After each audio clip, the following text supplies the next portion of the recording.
Greetings from Florida. We're working on a 2002 to 2010 Ford Explorer or Mercury Mountaineer or a 2007 to 2010 Explorer Sport Trac. Remove that before you take off that.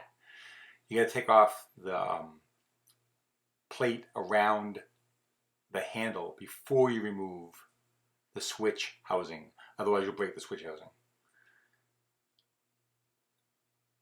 And then, yeah, sometimes it's a little challenging to get that off, but it comes off. You've got, I want to guess, 8mm screws. One there that I just took off, two at the bottom that you can't see, and you can pull the panel right off, set it aside. I think I'm going to take off the speaker if I'm not mistaken.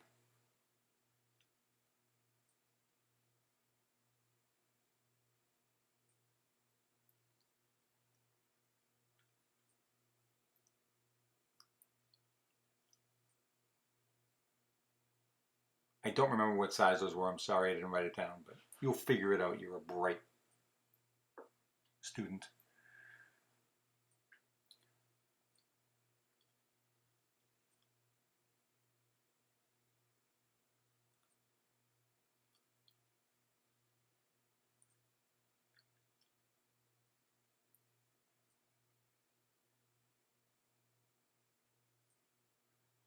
Okay, so there's the regulator you can see behind there.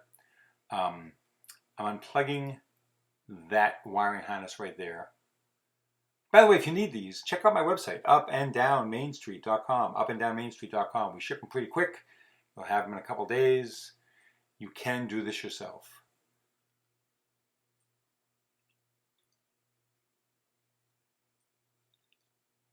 If you don't have a rivet tool, you will need some small 1/4-inch nuts and bolts to put the glass back onto the Trac.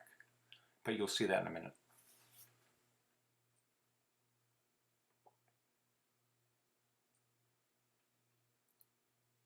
So now I'm trying to get the glass up. A little bit WD-40 on the two channels on the up and down on the sides makes it a lot easier. And you should do that every 3 months or so anyway, lightly, WD-40 lightly. The run channels dry out and cause the glass to grab. This is about the biggest hassle because I need to knock out the center point of the two rivets, which is called the mandrel, the steel mandrel. And the problem is I couldn't put my suction cup on the glass because it's not up high enough, as you'll see. I'm trying, but it's not going to work because it's going to take it too high. So I had to kind of work around that. If you have a second person there to hold the glass in place for a minute while you knock out the center point of those rivets, that would be helpful. Because you do need to knock out the center point of those rivets prior to drilling out the rivet itself.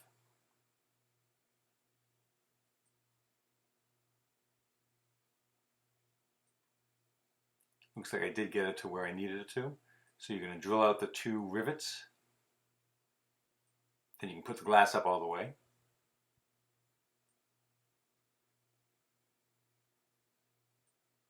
After that, we're working with 7/16 nuts. And I think I may have had to take the glass out. We'll see in a minute. You may have to remove the glass to get the top two screws out, the top two posts that the 10mm go onto. You might be able to get it out without taking the glass out, but you may need to remove the glass to do it.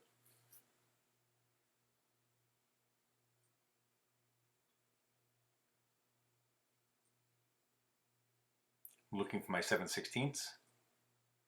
My tool bag was a mess. By the way, if this video is helpful for you, do me a favor, like the video, just like it. And that'll help other people who are trying to do the same thing find this on YouTube, and I'd appreciate that. That would help me a lot. Thank you so much.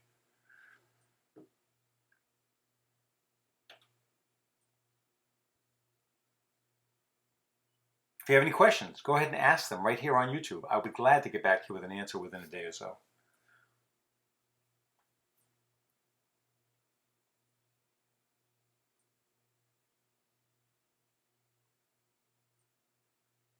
Now that one right there that I'm doing right now, that's going to come out of the motor housing. So you're going to need a pair of vice grips to go ahead and lock into the back of that to get that nut off.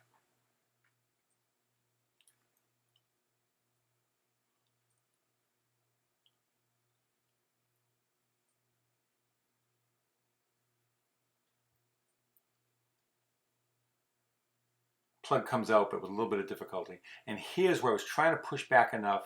I got that one out. I don't think I got the other one out. Oh, I guess I did, without taking the glass out. No. Really? Maybe I took the glass out to get the new one in. You'll see in a minute.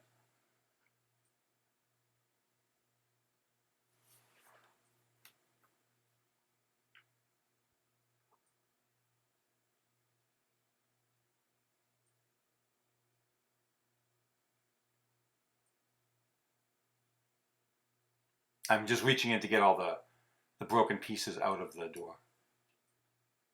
And the rivets, the mandrel. You don't need to leave anything inside the door.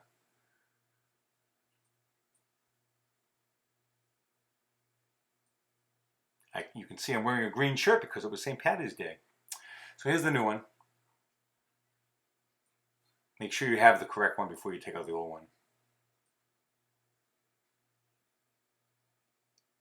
It's going to go like that.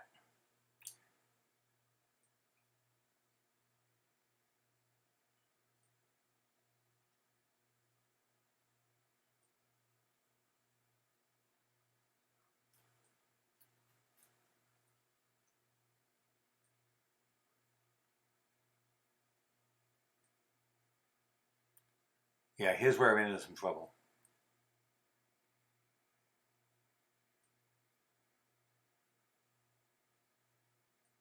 So to get the glass out, take off the seal strip, which is that right there. And I am going to need to take out the 7/16 bolt on the lower left that you can see. It's a gold bolt right there. That'll loosen, don't forget to put it back. That'll loosen the channel. As you can see, it's tilting now, so you get the glass out. Glass comes out from the other side. You're taking it out from outside the car, so to speak, and then you can bring it back in. Then it'll be easy to get the regulator in.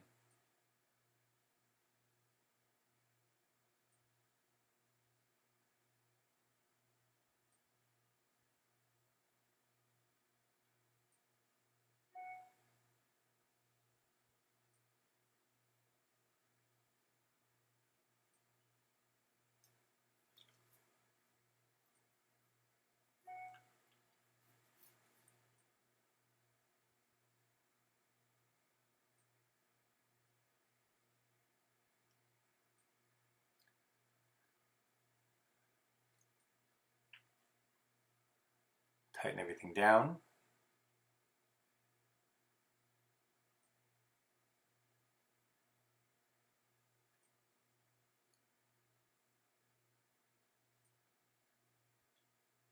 You'll also want to get a cable tie to go ahead and tie off that wiring harness. Kind of important because I've had a couple of these get caught as the glass was going up and down, so you want to do that. You want to tie off the wiring harness. I think you'll see that in a minute. So now a little more WD-40, just to be helpful. Grab the glass.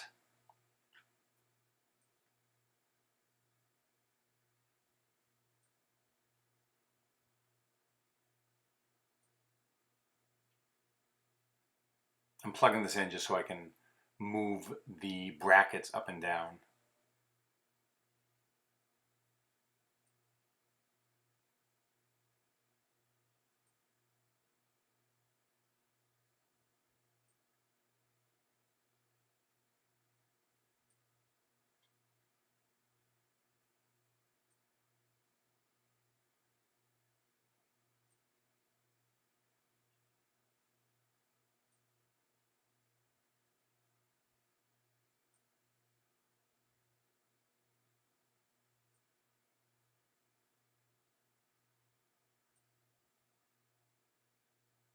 Oh, it wasn't responding at that time. Maybe it was. I think the window lock might have been on.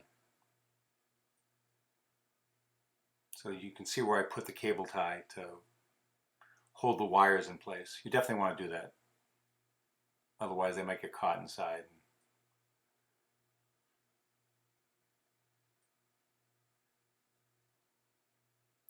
Glass is going to go back in from the outside, not from the inside. And if you have a sun visor on the outside of your car, you may have to remove it to get this in.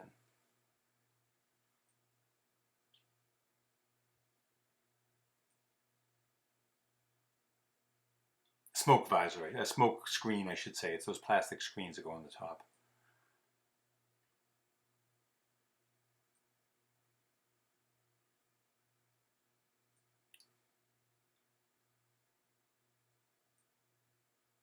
Now it'll rest on the two clips.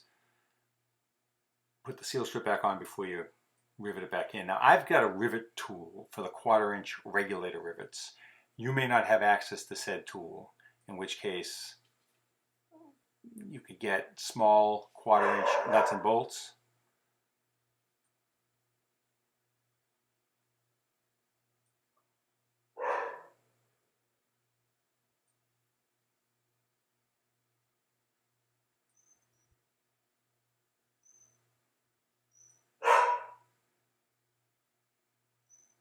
That background barking is my border collie Darcy.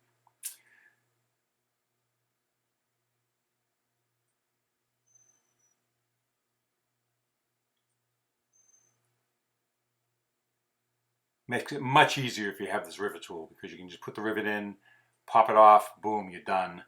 As far as getting your hands in there to put in the 1/4" nuts and bolts, that could be a little tricky.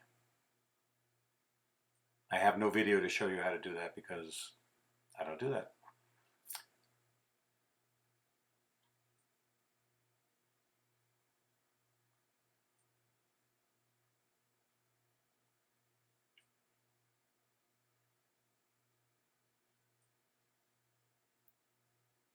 I started the car. Without the car running, it's a big drain on the battery, so it doesn't go quite as fast as you'd like it to.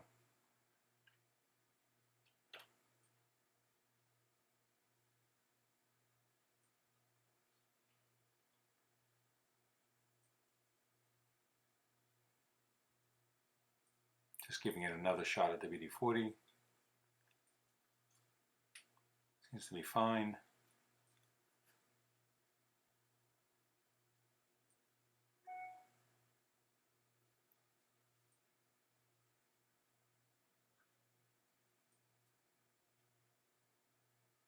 And here's why I almost forgot to put in that 10mm bolt that goes to the channel on the left-hand side right below where the speaker is.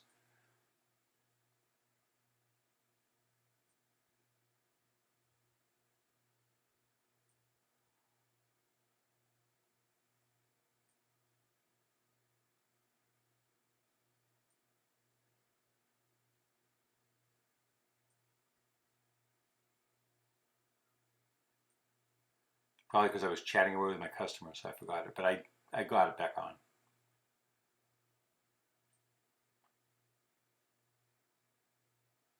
Again, a plug for my website, upanddownmainstreet.com. Check it out. There's probably a link right at the beginning of the page this video is on YouTube.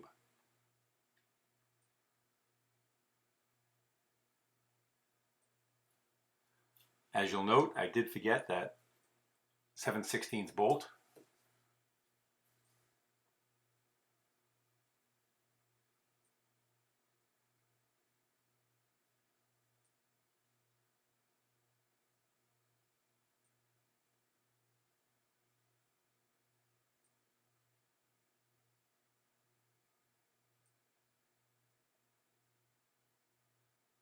And that's just a moisture barrier that prevents condensation from coming towards the door panel from inside the car. It's not vital. It's not really a sound baffling. If you buy the Lincolns and the Cadillacs, you get thick sound baffling, but if it's there, I put it back. And the speaker,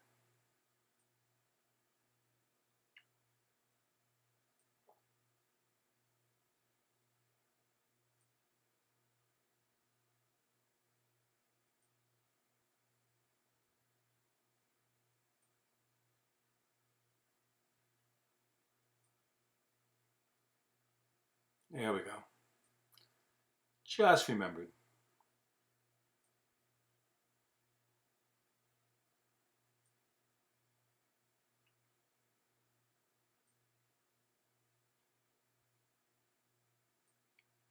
The panel lifts off. Remember, it doesn't pull out. It's got injection molded clips that hook into the door.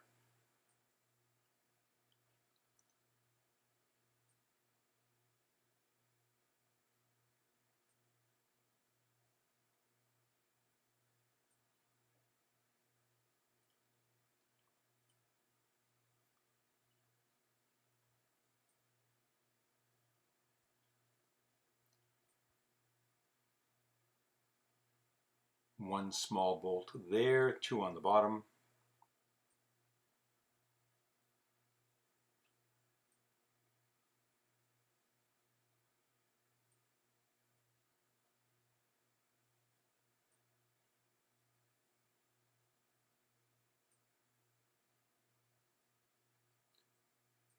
And that goes on first, and then the plate that goes over the black handle goes on afterwards, and that's what locks the top of that in. And I hope you found this helpful. Thanks. Bye now.